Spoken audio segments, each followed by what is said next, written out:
The man was dressed in rich robes, and he was overlooking the entire country, and it was filled with people.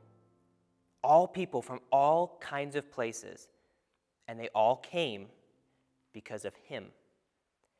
He was helping them. He was saving them. Because of him, they were not going to starve. Who is this man? He was called Zaphnath Paaneah. Can you say that? Zaphnath Paaneah? Now, before you think that might be a funny name, that was actually given to him by his friend, a very important man. He was the king of that whole realm, one of the most powerful people ever alive at that time. And this man, Zaphnath Paaneah, he was the king's friend. He was actually the person right underneath the king. He was the vice royal to the most powerful person on earth. This is real. This man really lived. And he was a man he had wealth, he had power, he had prestige, and as he overlooked all these people, they were all alive because of him. See, he was doing something very important. And as he was looking and as he was gazing at the different faces, he saw a group of men that probably it made his heart stop. Because these men brought back memories from years and years and years ago. These men had ruined his life. But now, he was a man who was very powerful, and he could do anything he wanted to those men. He could make them pay. But first, let's go back, and let's figure out who this man was. So this man, he wasn't always powerful, and he wasn't always wealthy. This man came from many, many miles away. And when he was younger, his name was Joseph. And he was born to a man called Jacob. And Joseph had many, many brothers. There were 12 of them altogether. And his father loved Joseph. Joseph was very special to Jacob. And he gave Joseph a very special gift. It was a coat, a very beautiful coat. And no other brothers received a coat like that. Well, you can imagine the brothers became jealous of Joseph because he was younger and he was given his father's love and he was given a coat that no one else had. So right off the bat, they didn't like him very much. And then when they were out working in the field, he was with them and they were doing things that were not right. And so he went and he told his father. And so then they really didn't like him. In fact, they began to hate him. And then he started having these dreams. And he would tell them about his dreams. And his dreams made him look like he was going to be in charge one day. And they were all going to bow down to him. Well, that was the last straw. And they did not like that. In fact, they hated him. They hated him so much. Has anyone ever hated you? Has anyone ever called you names? Do you know what that feels like? Well, Joseph knew what that felt like. So one day, his father asked him to go and check on his brothers to see how they were doing.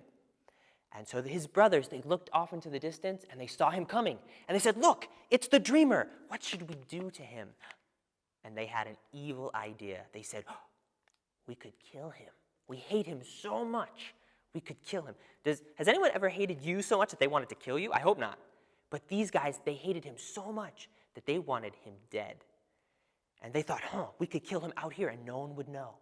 And as he was coming closer, one of the brothers, he said, instead of killing him, let's just throw him in this pit.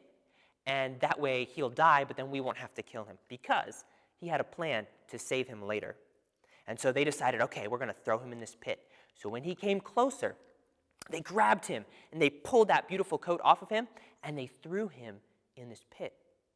And he was probably crying and telling them not to, but they were so mean that they didn't care. And so they took the coat and they left him there and they were going to let him die. But something happened where there were some people coming by. They were like caravan traders. They were people who would buy and sell things at different places. And so the brothers got an idea and they thought, what if, instead of just letting him die, what if we actually sold him and we could make some money instead? And so that's what they did. They pulled him out of that pit, and they sold him to these people, these merchants, the people who were going to sell him. And they got some money from him, and then they sold him, and he was dragged away as a slave.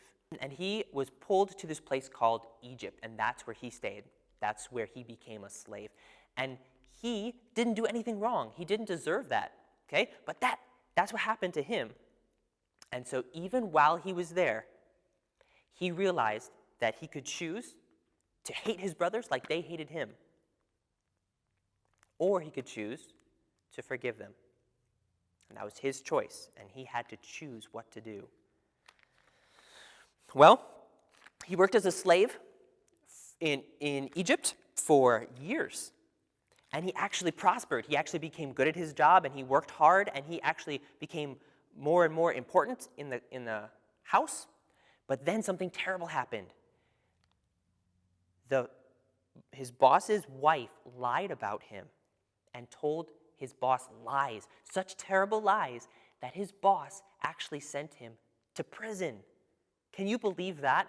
Has anyone ever told lies about you? Have they ever said something that you did or said but wasn't true, and they lied about that? Do you know how that feels? That is exactly how Joseph felt. He knew what that felt like, to be lied about, even though he didn't do anything wrong. And so again, he was put now in a worse place. Not only is he a slave, now he's in prison. And he could have hated his boss and his wife. And he could have just hated them for what they did. Or he could choose to forgive them. And that was his choice. Well, even in prison, he prospered. And he actually started doing things in prison. He became important in prison as well. And one time, a couple of men came, and they had some dreams, and they didn't know what they meant. And so Joseph was able to tell them what the dreams meant. And one of them actually worked for Pharaoh, and he got to go back to the king of Egypt called Pharaoh. And Joseph asked him, when you go, please tell the king, Pharaoh, that I'm in here and I have not done anything wrong. And the man said, oh, I think I will do that. But when he left, he forgot. And he left Joseph in prison for another 2 years. Have you ever felt forgotten? Have you ever felt maybe your mom, you were going to do something with your mom and then she forgot? Or you were going to do something with your friends, but then they forgot about you? Do you know how that feels? Joseph knew exactly how that felt. For 2 years, he was forgotten. And he could have become so angry at that man for forgetting him in prison. Or he could choose to forgive him. And that was his choice. And in all of those times, Joseph chose to forgive. Because see, Joseph knew a secret that not everyone knows. And what he knew was that forgiveness sets you free. And so he could choose to hang on to the hate, and he could choose to hate those people and try and get back at them and try and make them hurt like he had been hurt. Or he could choose to let that go and to forgive them. Because he knew that forgiveness sets him free. And that reminds me of something else that's very important. We all need forgiveness. Every one of us has done something wrong, right? Anything that we think, say, do, or don't do that breaks God's law, we call that sin. Sin is something that is wrong, and all of us have sinned, right? And God, he has to separate sin from himself. He cannot be near sin. And so he decided, because he loved us so much, he would send Jesus, his own son, from heaven to be a perfect man. He would grow up to become a perfect man, and he would actually die on the cross so that we could have our sins forgiven. We could choose to say, God, I accept your forgiveness from me. I know that I've done terrible things, and now I accept your free gift of your forgiveness. And if you've done that, if you are a child of God, then that means you have already been set free by Jesus' forgiveness. All right? But now, Jesus sets you free, so now you can actually forgive other people. So if you're a child of God already, then you can actually forgive other people just like Jesus forgave us. There's a verse in the Bible. It's in Ephesians 4:32, and it says this, "Be ye kind one to another, tender-hearted, forgiving one another, even as God, for Christ's sake, have forgiven you. So it says, be kind one to another, tender-hearted or merciful, being nice, and forgive one another because God forgave us. And so when we realize that God forgave us, his forgiveness set us free. But now our forgiveness can actually set others free, but also it sets us free. Because now instead of being tied down with hate, we now can forgive and we can actually learn to love.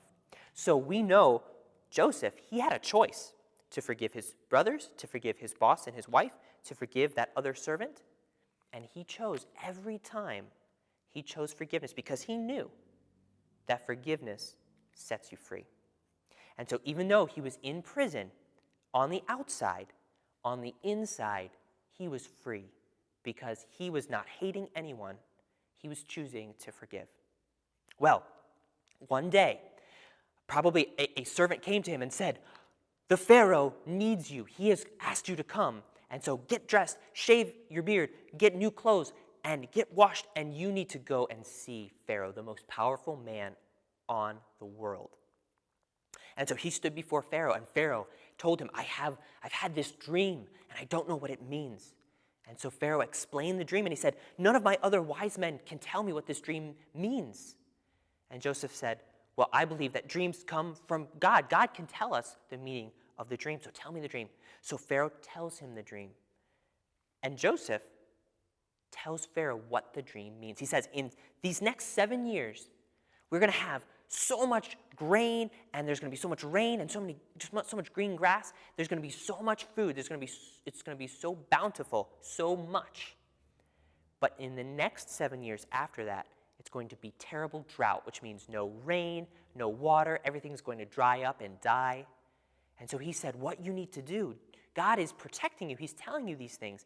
You must plan for this. When you have so much grain, you need to take some and keep it and store it away so that in the 7 bad years, you'll have some food left over. And you need to tell someone, you need to hire someone who is very wise who can help you do this.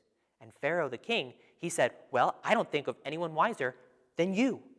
You should be the one that's in charge. And so Pharaoh put Joseph in charge. And Pharaoh changed his name to Zaphnath-Paaneah, right? Remember? And so he took and he made sure that Joseph was in charge. He said, Joseph, you are second only to me. You are the most powerful person. You tell everyone else what to do. And so Joseph, he probably had so much work to do. And in those 7 years of good, man, they had so much food, and he would harvest it. There was so much. He even stopped counting. That's how much there was. And so they kept moving, they kept working, because he knew that there's going to be a famine. And sure enough, after the 7 good years, there started to be a huge famine. And that's why people from all over, all the country, places he may have never even seen before, they all started coming to Egypt because they heard that Egypt had food still, because God had told them to prepare. And so this is where Joseph was, overlooking and seeing all the people coming to get this food. And that's when he saw that group of men. That group of men were his brothers, the ones all so many years ago that had sold him into slavery, and they ruined his life. They actually made him a slave for years. It was all their fault. And I can imagine it would be very easy for Joseph to start thinking bitterly, right? Thinking angrily and getting so mad at them for what they did. But now he has power. He can do whatever he wants to them. He could send them to prison. He could even take their life. What should he do? He could get back at them, or he could choose to stay and keep forgiving them. And remember, he knew that forgiveness sets you free. And so even though it was probably very hard when he saw them face to face again after so many years, he still chose to forgive them. And so he talked to them, and they didn't recognize him at first. And so he spoke to them, and he made sure that they had the food that they needed. And he questioned them because he wanted to see what was in their heart. And he could tell that they were sorry for what they had done. And so he told him, it's me, it's Joseph. And he revealed himself to his brothers. And at first, they were scared. But then he told them, no, no, God has sent me here to keep you all alive. And so then they were excited and they were happy. And so then he had them bring his father to Egypt and come live with them. And he saw his father coming, and he rode out on his chariot, and he greeted his father, and he hadn't seen him in years. And so they all lived in Egypt for years. Well, one day, Joseph's father, Jacob, he was old, and he died.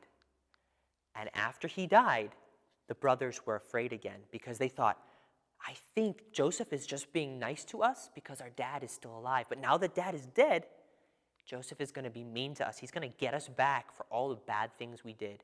And so they fell down and they bowed down before him like the king that he was. And they said, please don't be mean to us. We are like your servants now. And Joseph said something very cool. He said something very interesting. This is in Genesis 50, verses 19 through 21.